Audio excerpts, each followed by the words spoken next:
This conference will now be recorded. Okay, good. So, good afternoon, everybody. Enjoy. B'tei avon, bon appetit. Enjoy your lunch. Yeah, so the topic is Shavuot, of course. That's the holiday that comes Haba Aleinu Latova this forthcoming Tuesday night, Wednesday night, Thursday. Shavuot, we know, is the culmination of the counting of the 49 days. It's the 50th day from the time we left Egypt until at the point that we arrived at Mount Sinai, and we had that mass revelation to the entire nation. Every religion has its revelation story, and Judaism's revelation is to the entire nation at Mount Sinai. And yeah, a unique event in the history of humankind. And we've discussed how Passover was our physical exodus from Egypt, and and Shavuot is the spiritual exodus from Egypt at the point that we became this nation with the Torah. The Torah, of course, does not mean that Moses came down from Mount Sinai, holding a Torah, right? It can't be, right? And no one says that that's what he came down with. I could assure you, if he came down with the entire Torah, then he would have known not to hit the rock. Korach would have known not a good idea to rebel. It's not going to end up well. Nor would the 250 people who joined up with him, they would have read ahead and said, this is not going to end well. Let's not do this, right? However, what Moshe came down with was the Torah until the point of Mount Sinai. And the rest of it, there are two opinions in the Talmud. Either that it was one opinion is he came down with until that point, and then after that he was writing it piecemeal as we made our way on the 40 years to the desert until the time of his death. And the other is that he wrote it in its entirety, dictated to him by God, each point dictated by God, but was it piecemeal or was it in its entirety at the very end of his life? But Shavuot is the time of Matan Torah, the time of hearing the Ten Commandments, and then Moshe ascending for the next 40 days. And that is the time of us becoming this nation with the instructions from God, right? Torah means teachings. I always ask kids in school, what does Torah mean? I get this silence, and I say, wow, X years of Jewish education down the drain. Then I say, okay, well, what does Mora mean? And in a second, everyone answers, Mora means teacher, because since preschool they had Mora this, Mora Sarah, Mora this, Mora that, Mora Lin. So Mora is teacher. Well, sounds awfully similar to the word Torah, doesn't it? It's the same word. Mora is teacher, Torah is teachings, Torah is instructions. That's what Torah is. This is the point that we received our instructions for life, for how to navigate this world. Every human being gives thoughts to how am I meant to navigate this world? If there's a purpose, if there's a God and there's a purpose and there's a mission that I was sent here, what is it that God is looking for from me? And that is where Torah instructions comes in. Torah Chaim, often translated as a living Torah, also would mean Torat Chaim, instructions for life. And that's what it is. It is this roadmap. However, it's very interesting, and the title of this, as you see on this sheet, is The Hidden Holiday, right? And that's very, very interesting. What do we mean when we say the hidden holiday? So the Torah does not, let's take a look at Ramban. Number one, Tziva b'chag matzot. God commanded us the holiday of matzot, of Pesach. Shiva yamim, right? 7 days. the kedusha lifneim ulachareim. And how is it structured? There is kedusha that we start with. Let's go with Torah law. Outside Israel, we have 2 days on the front and back end. But Torah is 1 day in the beginning, kedusha in the beginning, kedusha in the end, and the days of Chol HaMoed in the middle. So we have sanctity beginning and end, and the intermediate days in between. And he counted 49 days after it. And he sanctified the 8th day, meaning the day immediately after the 7 weeks, like the 8th day of the festival Sukkot, and the intervening counted days are like the Chol HaMoed intermediate days between the first day and last day of Sukkot, right? And it's interesting structurally. We often look at Pesach and Sukkot, basically the same thing. You have Yom Tov, Chol HaMoed, Yom Tov. Well, that's true and it's not true. Because Sukkot, you have Yom Tov, holiday, you have intermediary days, and then Sukkot ends. And another holiday comes in. What's that new holiday? Shmini Atzeret, which then we join together with Simchas Torah. But Sukkot is over already by then. Sukkot is finished. We're not eating in the Sukkah. We're not doing lulav and etrog. Sukkot is finished. And then we have a new holiday. Pesach is not like that. Pesach is Pesach first day, Pesach last day. You're still eating your matzah, not eating your chametz. But the Ramban says, actually, we do have that structure. You have the 7 days of Pesach as your first segment. You have your first day or days of Sukkot as your first segment. Intermediary days, new holiday, Shmini Atzeret. You have your first days of Pesach as your first segment. Intermediary days, the days we're counting now, Sfirat HaOmer, and then you have your new holiday, and that is Shavuot. Like the 8th day of the festival Sukkot, and the intervening counted days, what we're doing now, are like the Chol HaMoed intermediate days, between the first day and last day of Sukkot. The 50th day is the day of the giving of the Torah, when he showed them his great fire, and they heard his word out of the fire. For this reason, our sages of blessed memory always call Shavuot Atzeret. Atzeret, because it is like the 8th day of Sukkot, which the Torah calls the 8th day of Sukkot, Shmini Chag HaAtzeret Azeh. So it calls it Shmini Atzeret. So our sages, in order to open our eyes to this structure, they refer to Shavuot as Atzeret. Number 2, Sefer HaChinuch, Mitzvah 306. Sefer HaChinuch goes through all the 613 mitzvot, explaining what each of them are. And he writes, the entire essence of the Jewish people is only the Torah. That is the essence of the Jewish people. We managed to be without the land of Israel, struggled, but managed to survive all these thousands of years of exile without the land of Israel. Without the Torah, then those members of our people become lost without the Torah. And the heavens and earth and the Jewish people were created for its sake. The idea being that the world was created for a purpose, the purpose that human beings would be able to get close to and connect to God. And therefore you need to have the instructions as to how to do that. Heavens and earth. And it is the reason that the Jews were redeemed from Egypt, so that we would receive the Torah on Sinai and fulfill it. As God told Moshe, and this will be for you a sign that I have sent you. This is when Hashem was talking to Moses by the burning bush, trying to get Moses to agree to go and be the agent of deliverance for his people. And this will be the sign. When you take the nation out of Egypt, you will serve God on this mountain.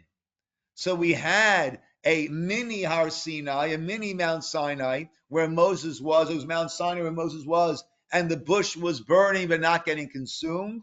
And then at the end of this, once again, we were at Mount Sinai, the entire nation. Fire descended onto the mountain, but it was not consumed. Therefore, since the Torah is the essence of the Jewish people, and for its sake we were redeemed and reached the level of greatness that was attained, we were commanded to count from after the first day of Pesach until the day that the Torah was given, to show our great desire for the day that our hearts yearn for. As a slave yearns and counts the days until he will go free, because counting demonstrates that a person's whole desire is to reach that time. That is the counting that we do from Pesach until Shavuot. And the Torah describes in detail the whole Mount Sinai experience, and that is the holiday of Shavuot. What is very, very strange, though, is when the Torah tells us about the holiday of Shavuot, what would we expect the Torah to do, to splash out there? This is, as we say in our prayers, Zman Matan Toratenu. This is the time of the giving of our Torah. But it doesn't say anything of the sort. It does not clearly link the holiday of Shavuot, 49 days after Pesach, to the events that it describes of Matan Torah, back in Exodus, about the giving of the Torah and the Sinai experience. Instead, what does it say? So let's look at source number 3, the Kli Yakar on Vayikra, Perek Chaf Gimel, Pasuk Tet Zayin, 23:16. And as I gave away, spoiler alert, the verse omits the fact that the Torah was given on Shavuot. The pasuk says, and after you count in these 49 days, v'hikravtem mincha chadasha laHashem, you will bring an offering, a new offering. These are the shtei halechem, the 2 loaves of chametz bread that are brought as an offering on Shavuot. And it is a nod to that the whole dairy, you like your cheesecake and your blintzes? Well, it's thanks to this. This is, according to the Ramah, the reason why we have the custom to have dairy on Shavuot, because when you have a meal, and if you have bread at a meat meal, that same loaf of bread should not be served at a dairy meal, and vice versa, because your hands and you're touching and it gets greasy and you get some meat on it, you get some this on it. So you're not supposed to have the same bread at a meat meal that you have at a dairy meal. Therefore, the dairy meal necessitates us having those shtei halechem, those 2 different loaves of bread. Yes, Dov. When we say Shtei Lechem, maybe it takes Shabbat. So I think the Torah given Shabbat. Okay, that's a thought, Dov. Okay, so this is a sign of the day of the giving of the Torah. So why is the holiday of Shavuot, the day that we received the Torah, why is that referred to as a mincha chadasha, a new offering? The Kli Yakar writes, this is a sign of the day of the giving the Torah. This is an indication of the Torah, because the Torah must be new to a person as if one received it from Mount Sinai on that very day. So the giving of the Torah is referred to as a mincha chadasha, a new gift, a new offering, because it's never meant to be something that was. It's meant to be something that is. He goes on. The reason the Torah does not explicitly mention that this is the day of the giving of the Torah, God did not want to limit the giving of the Torah to a single day. Right? Oh, if this is, right, then the person will say, all right, you know what? Let's study some Torah on that day. And the other 364 or 353, however you want to look at it, right, that we don't need to deal with that. God did not want to limit the giving of the Torah to a single day, because a person should feel every single day of the year as if one received the Torah from Mount Sinai on that day. Imagine the excitement of that day. Whenever we have something new, we have that excitement. We look forward to it, the expectation, and we're so excited to have it. Therefore, that is how we are meant to look at the Torah on a daily basis. Every day it reveals there's more of it that we can access, that we can understand. Similarly, the sages say that the words of Torah should be new to a person every day, not like something old which we can no longer tolerate. Sha'adam katzba, right? Once it's old, so we start to disregard it. The truth is that one does indeed find something new in the Torah every day. Therefore, the Torah did not specify the day that it was given, apart from the hint in the word new, to let you know that it is meant to be this new gift. To teach Torah is like a new offering every day. Okay, number 4, the Pele Yoetz, Atzeret hu Chag Kadosh Ma'od. Shavuot is a very holy festival. Asher bo kiddishanu Hashem yitbarach. That is where God sanctified us. B'torato u'mitzvotav, with His Torah and His mitzvot. Obachavanu v'kolmin liyot lo la'am segula, and shows us to be this treasure nation that is meant to teach the world about this. V'i lav ha yoma dekagaram, had without this day, kastom hayinu la'amora daminu, v'chukot shemayim va'aretz lo nitkaimu. Then we be like Sodom and Gomorrah, didn't have the best end, and the heavens and earth would not have been able to exist. The idea being that, again, the purpose of creation is that there will be people who will choose to connect to God. Without the Torah, without the instructions, one does not know how one is meant to make this connection. And therefore, the Torah, the world, actually we say in a number of places, by the creation, we say this and this Yom Echad, this and this Yom Sheni, Yom Shlishi, Yom Revi'i, Yom Chamishi, right? Day 3, day 1, day 2nd, day 3rd, day 4th, day 5th day, Yom HaShishi. The day of the 6th day. Why does it emphasize the 6th day? So Rashi brings the teaching from the sages that day, that was this culmination of creation, the 6th day. All creation was hanging in balance, waiting for the 6th day. What is the 6th day? Which is the 6th day? What date? What date is the day of Shavuot? What month is it? Sivan. Which day of Sivan? 6th. It's the 6th day of Sivan. So the whole creation was pending on Yom HaShishi, the 6th day, the 6th day of Sivan, when we receive the Torah. Others say Yom HaShishi, the. What is the gematria of Hey? 5. That is a reference to it being pending, hinging on our accepting the 5 books of the Torah. Thus, it is appropriate to rejoice on this day.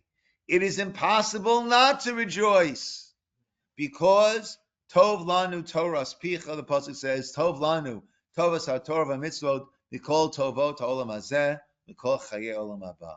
It is better for us than all the goods of this world and the entire life of the next world, right? All of those are either that which, the tools which we can use to connect to Hashem, or the result of our having used those tools. But the Torah is actually the way through which we then connect to Hashem, and it is a day of great rejoicing. The great sage, Rabbi Aaron Cutler, once delivered a lecture in which he remarked that a person who provides funds for Torah study will enjoy the same reward in the world to come, in the next world, as the Torah scholars themselves. That is famously the Yisachar-Zevulun relationship of the tribes. We had Yisachar, who were the Yodei Bina, who knew the Torah and would study the Torah, and they would be the ones who would know about the new month and the new year. and Zvulun were the merchants.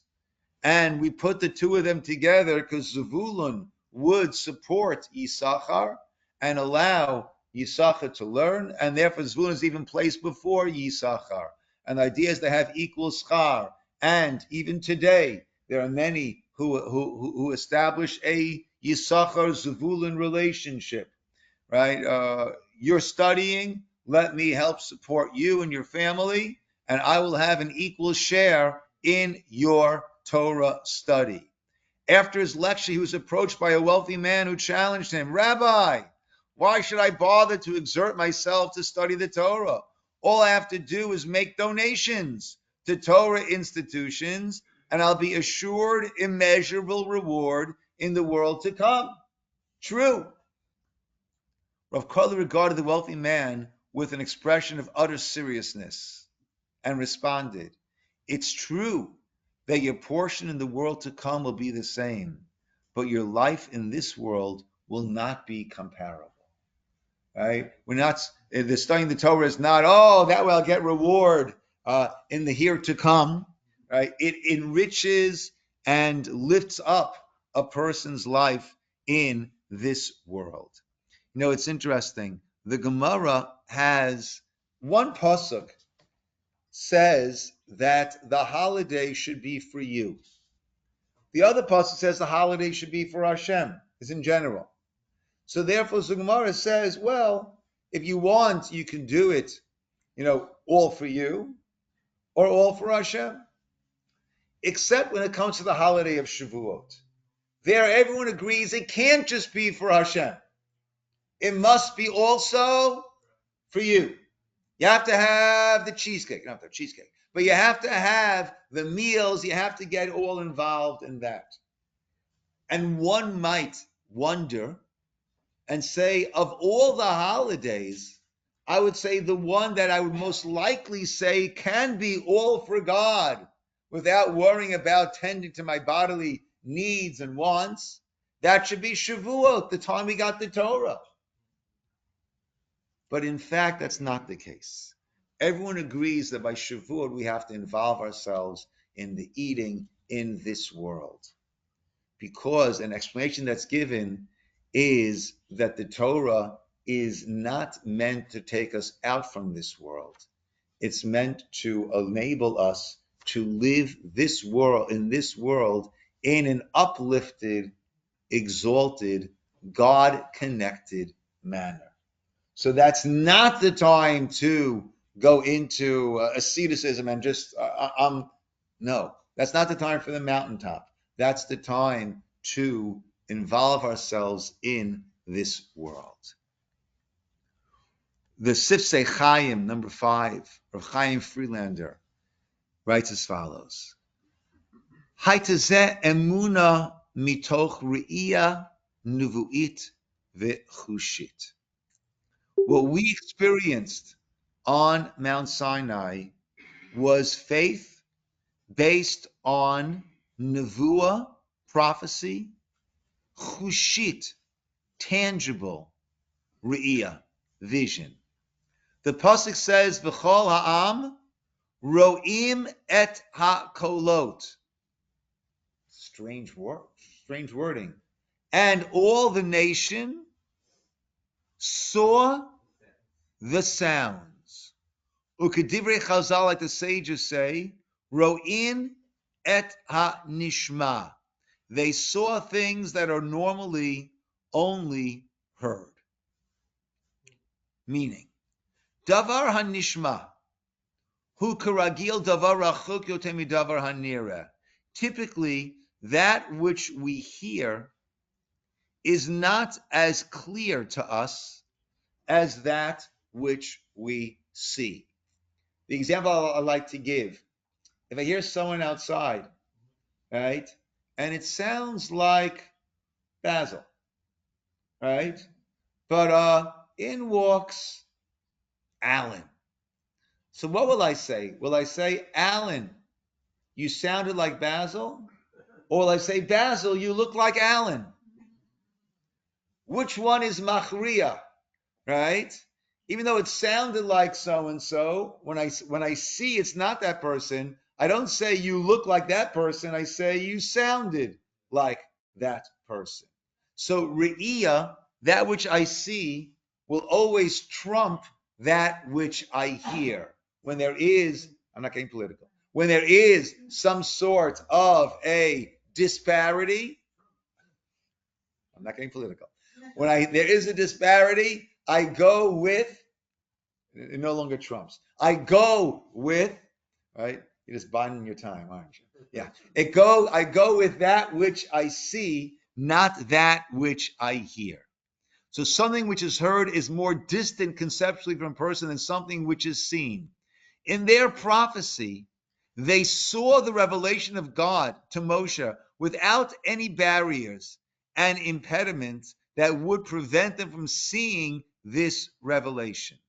Therefore, even the sounds, they had this absolute clarity. Even the sounds, it was as if they had seen it. It was this absolute clarity. Therefore, the Torah, the Torah testifies, the Gam B'cha, Ya'aminu Li'olam.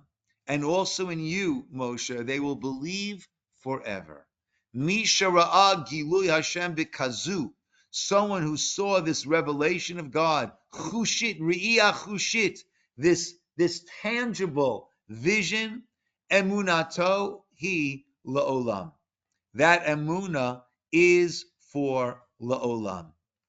It is forever. And it's not because of any miracles. Our faith is based on this transmission, generation to generation, about this event. In H.com, Mahmud Harsina number 6 brought clarity and unity of purpose. The people who stood at Mount Sinai perceived the soul world with absolute clarity, while the physical world receded into the remote distance, generally occupied by spiritual matters. We have many people who have had these near-death experiences when they were pronounced dead, clinically dead, and they experienced some glimpses, some aspects of the afterlife. And that changes them forever. And they view death differently. They're no longer so afraid of death. And they view life differently also, recognizing the gift that every day of life is. So the people who stood on Mount Sinai perceived the soul world. They got a glimpse there with absolute clarity, while the physical world receded into the remote distance, generally occupied by spiritual matters. A meeting between the congregation of Israel and God taking place at this high level of spirituality clearly exposed the spiritual connection that exists between all Jews, as well as the connection between God and Israel.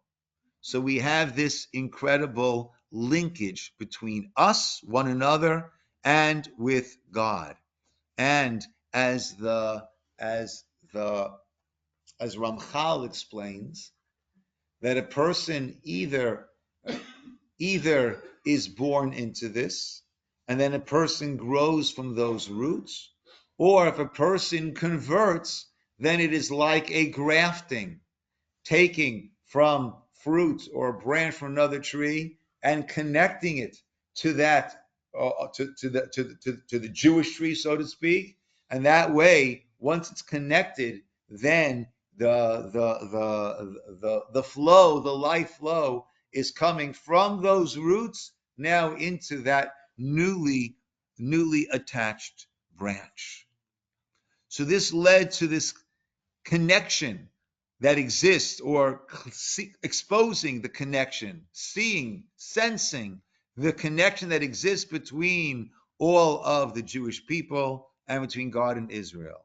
It is not by accident that when Moshe retells the events of Mount Sinai in Devarim, the book of Deuteronomy, he concludes with the classical statement of the absolute unity of God.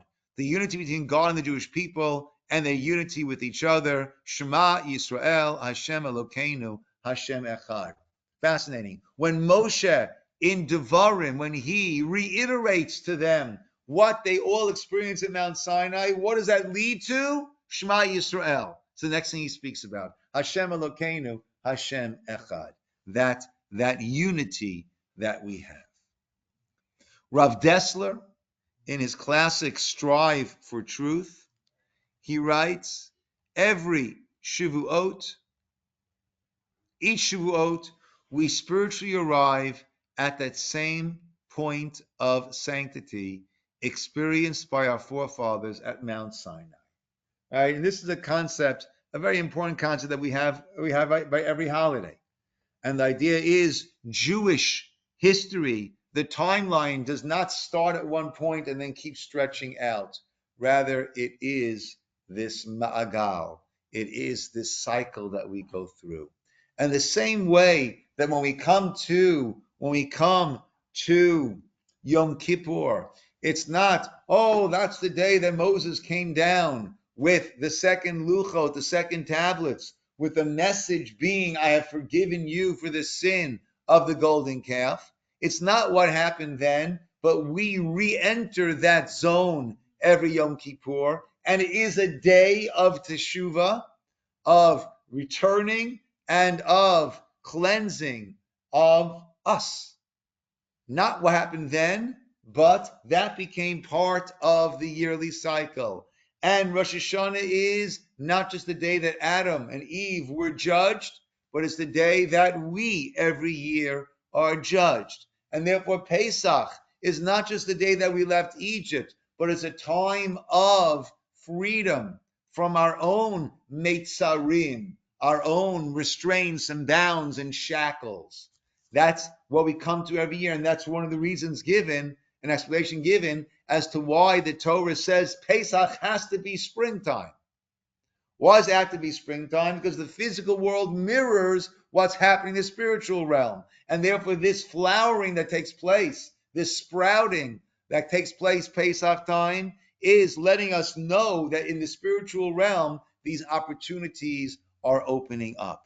So too, every Shavuot, we spiritually arrive at that same point of sanctity experienced by our forefathers at Mount Sinai. It is, once again, in a real sense, as we say in our prayers, Zman Matan Toratenu. It's not the time that God gave the Torah then. It is the time of the giving of our Torah.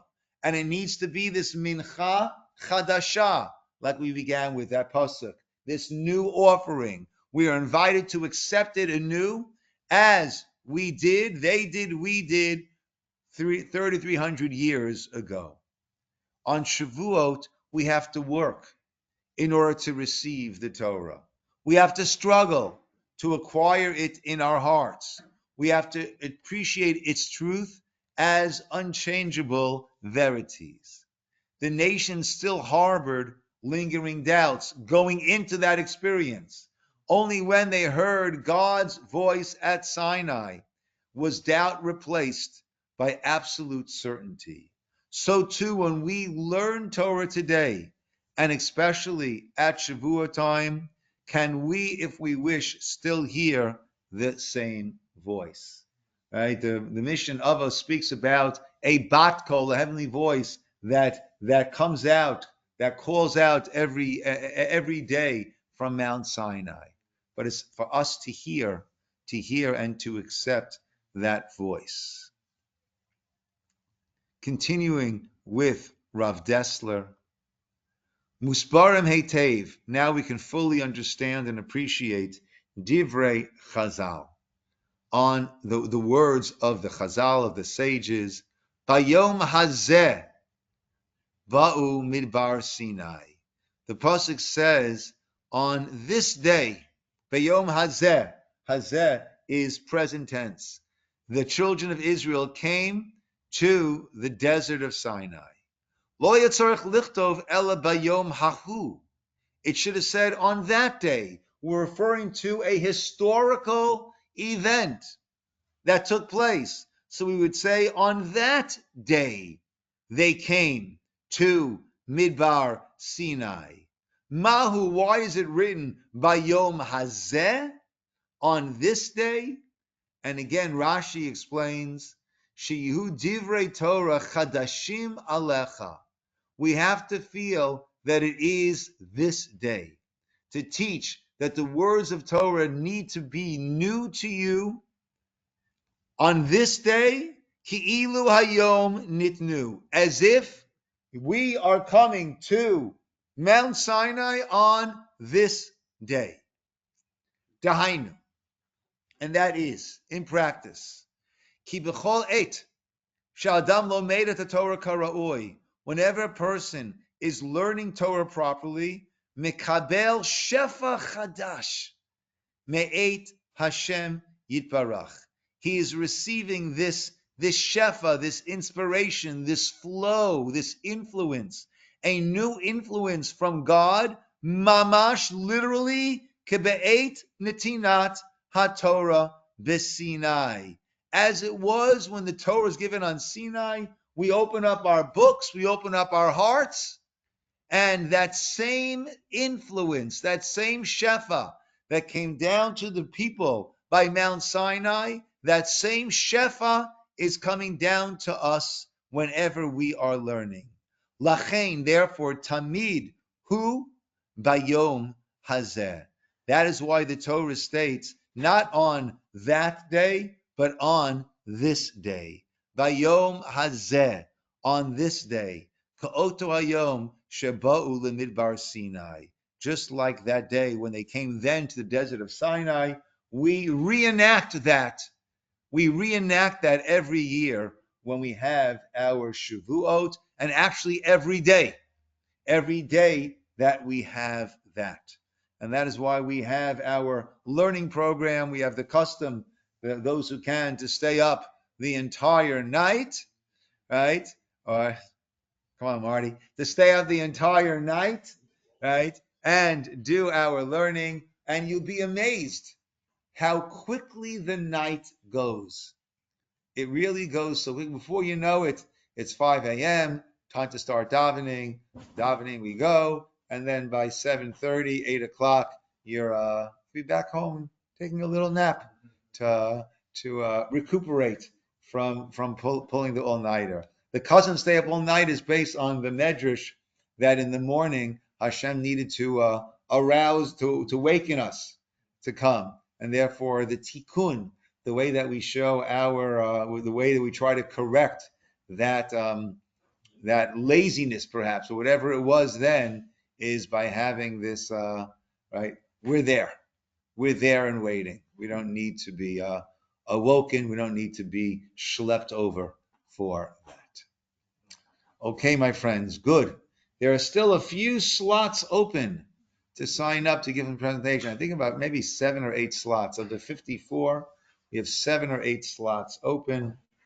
That's why I'll fill them in. If anybody else wants to take them, I will be very, very magnanimous in my approach to that. Okay. Yasher koach, everybody, and wish you all a good Shabbos and a good Yom Tov, a meaningful and uplifting Shabbos and Shavuot holiday to everybody.